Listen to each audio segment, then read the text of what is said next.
প্ৰথমে সকলোকে ভোগালী বিহুৰ আন্তৰিক শুভেচ্ছা আৰু আজি ৰাতিপুৱা চাবলৈ আহিছোঁ মেজি পুৰা।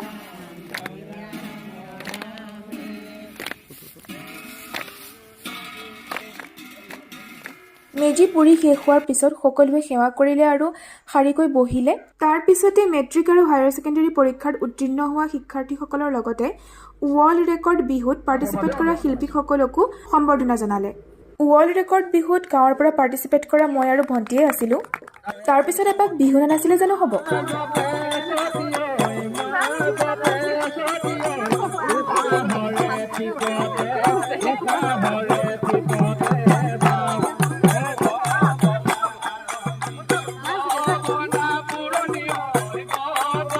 তাৰপিছত প্ৰসাদ বিতৰণ হ'ল। এই প্ৰসাদ বিধত কিন্তু নিমখ নাথাকে, চেনি থাকে। আৰু তাৰপিছত আমি গাঁৱৰ মাজেৰে ঘৰলৈ উভতিলোঁ। উৰুকাৰ ভিডিঅ'টোত যে দেখাইছিলোঁ পিঠা পনা বনোৱা, সেই পিঠা পনাৰে ঘৰৰ সকলোৰে লগতে চাহ জলপান খালোঁ।